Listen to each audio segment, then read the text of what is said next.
Florida State 42, Wake Forest 7. Now Lawrence Stample. He is our Florida State analyst, and he joins us here in studio. Always a pleasure. Yes, sir. Always a pleasure, especially after a win. They started slow. It was a goose egg after 15 minutes, but then they turned it on. 14 points in the second, third, and fourth quarter to get to 42. Obviously a very consistent team. What happened to Florida State beginning in the second quarter on Saturday? I think the momentum really shifted, and it showed throughout the game. I think Florida State, we still are struggling with being able to create our own momentum consistently, but I think when the momentum shifts, we definitely feed off of it. Right. Which shows what a little bit that the team is young and it's trying to find its groove, but it also shows that there's hope, and it shows that there's things going well in the locker room, and you love to see it. But yeah, it looked like we were able to start to put some things together, knock off some jitters, and it was good to see. Well, the most promising part of all this is it's so easy to just check out, and they did not. These kids played hard for Mike Norvell. Yeah, they did. And I think after looking at everything, it's really hard not to say, at least especially doing my job, it's hard not to say that Wake Forest did shoot themselves in the foot a few times. And I think that we were able to build off that. But one kind of consensus that you were able to see is that the offense was trying to do their hardest in order to stay on the field, and the defense was doing their hardest to get off of it. And that's what the name of the game is. And Florida State's defense looked better than they have all season as far as being able to have their matches, have their reads. There was a couple blown assignments, but for the most part, we looked disciplined, which was great.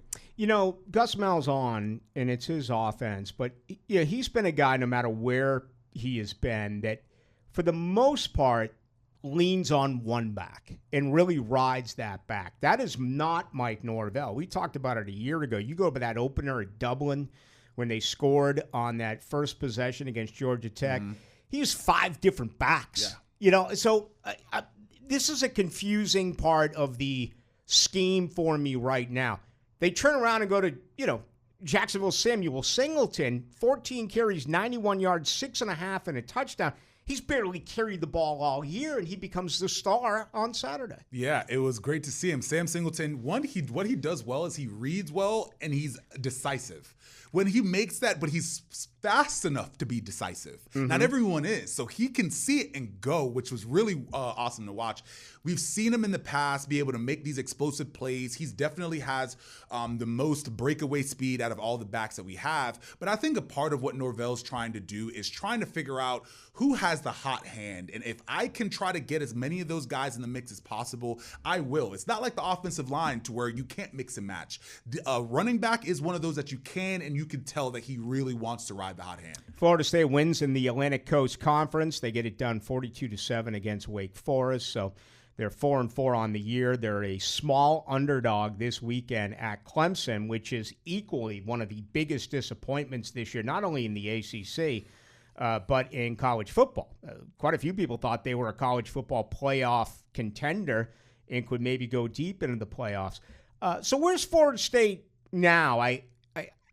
I honestly think, and maybe it's the fans that are on social media, I think they're a little bit more passive, Nile, where, all right, they were upset about 4 straight losses, but I keep hearing 4 losses by 1 possession, and if they can get things rolling here during the final 4 games of the year and get to 8-4, everything's going to be okay. That's a tough putt. They can't win on the road. They haven't been able to win on the road, and 3 out of the final 4 are just that. Yeah, they are. I think this Clemson game is going to come down to one thing Clemson is dealing with somewhat of a questionable locker room, and they're dealing with some issues there. So it's going to come down to who's more bought in. We had Tommy and a couple other players speak about how they're completely bought in. They love Norvell. And I think some of those things may have been high emotions after the game, which is great. But I think there's a lot of truth to it. And I think there is some silver lining there. So that means that if that's the case, we better see it consistently throughout the rest of this season. And if we are still bought in, I say we have a much bigger advantage going into Clemson, Death Valley, where they've struggled in Death Valley all season, us being able to go in there and hopefully have the upper hand. When you won a national title at Florida State, you put teams away early. What's it like playing in Death Valley? Playing in Death Valley, me and you have actually spoke about it. And one thing I said is playing in Death Valley is so weird where though the swamp is large, Death Valley is so tall. So when you're playing and you're having your peripherals, all you see is orange. Orange is just all the way up. And we'll see if the stadium's like that this upcoming game, even though it is Florida State, so people are probably going to show out for it. But it is difficult to play in Death Valley, but it is one of the coolest, greatest experiences you can play, especially in the ACC. There's not a ton of those historical places like that in the ACC. I always look forward to playing in Death Valley. Yeah, first time I went was in '88. I was in about the 90th row when Dion had the punt return and the Leroy Butler punt Ruski. And then when they joined the ACC, a lot of people forget this, they benched Charlie Ward in '92. They went to Danny Cannell, who threw a couple of picks, and went back to Charlie Ward, and I think he hit Dexter Carter. May not have been Dexter Carter, may have been Tiger McMillan. Then he hit Kevin Knox. Dexter was out by then. Kevin Knox for the game winner. So, just sensational memories. I've been there 6 times and never seen Florida State lose at Clemson. They had to fly me out for the game, but I'm going to be in Houston as well. Interesting point you made about the locker room. Dabo Swinney's being a real baby here. I actually support his comments about officiating, but him saying to the media, fire me, I'll go somewhere else. He hasn't gotten the job done this year. He should have, in my opinion, more ownership. Yeah, and especially I think it's with all the other issues going on in college football where some of these coaches, obviously a ton of coaches have been fired. You have Norvell on the chopping block. You have a bunch of other things going on there to where I agree there should be some more accountability because his job really isn't in question. Like it's not. Like who are they going to go out and get? Dabo has proven that he can on a regular basis, consistently for the most part. It's just this new era of college football that's giving him some struggles. He just has to get over that hump, and I think that they're willing to wait for it a little bit in order for them to do that. All right, so where are you? Regardless of what happens here, I still absolutely am 100% behind. They have to move on from Mike Norvell. He could not be their coach in 2026.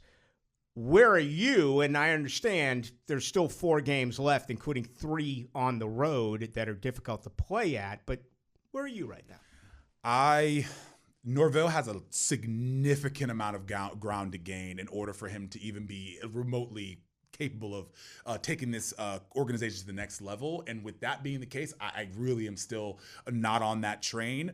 I still, though, want to speak on I am happy that Tommy and some of these other players have spoken on Norvell because it has shown that he can be consistent to a certain content, but like realistically, if you're being consistent, and they've spoke about him being consistent on as far as giving effort, as far as talking to them and developing them, if that's the case, then you're consistently, unfortunately, not hitting the mark because we're not hitting the mark consistently. So it's like, I am happy that they're speaking on him. I'm happy that they're speaking on him in a good way, in a good light, because it can help us drive more recruits, drive more winning to a sense of turning that direction to someone else. But all in all, we're going to have to see more recruiting. We're going to have to see a lot more things before we can even consider him coming back. Yeah, and to credit Mike Norvell, he's been the exact opposite of Dabo Swinney. He's taken complete ownership of the problems and the losses that did occur during that 4-game streak, completely 100% against what Dabo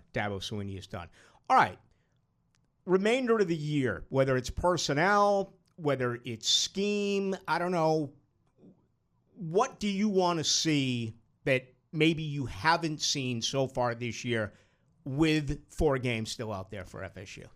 One thing I'm going to challenge these players to do is turn over week to week playing great defensive football. We have had a great showing versus Alabama because we had some good time to prepare. We had a bye week going into this upcoming week playing Wake Forest, and we were able to play well. It seems like turning over from week to week of the new defensive game plan has had some difficulties. I'm challenging these defensive backs, linebackers, and defensive linemen to make sure that they have this area locked in. We have to have the game plan locked in because I think if we do that, we can go into Clemson and actually have a really good game. So that's what I want to see is week over week, can the defensive game plan be implemented within enough time for them to be able to do their job because offense is going to score touchdowns. Who would have ever thought that Alabama right now is projected as a first-round bye and an overall 4 seed in the initial college football playoff rankings that came out last night. Couldn't have told you that first game of the season. But they've been lights out. But again, that's the climb. Does Alabama look that way without us hitting him in the mouth that first game of the year? Mm-hmm. Yeah, and I'm a Heisman voter. I'm looking at Bama. I'm looking at A&M. I'm looking at Ohio State. Looking at Indiana. Look at all 4 quarterbacks. And it's just there's the difference. Great teams have great quarterbacks, and that certainly does include the top 4 seeds who right now are projected to get a bye. Anything we forgot? No, I'm excited to see our guys play. I love being able to watch our guys win and get excited. That's what football is about. Regardless of what's going on in the future, football is about winning. I love watching the energy that they had play. I wanted to see that on the sideline. I want to see Florida State. I want to see Doak Campbell juiced up. I want to see these boys go to Death Valley and show them that they are not some sort of whimsical team, that we are a program that can win games, especially on the road. I want to give a lot of credit to the fans. Again, I said I think that some have been passive in, accepting what has gone on. I cannot. But they showed up for this game. They did. I mean, I thought it was going to be 30,000 and booing Norvell. They showed up. Got to give them credit. Yeah, no, I'll give them a ton of credit. Doak Campbell was jumping, and I'm happy to see it. And all of those fans that went out to Doak Campbell Stadium in order to actually cheer on their Florida State Seminoles, regardless of win or loss, they got to enjoy that win. Yeah.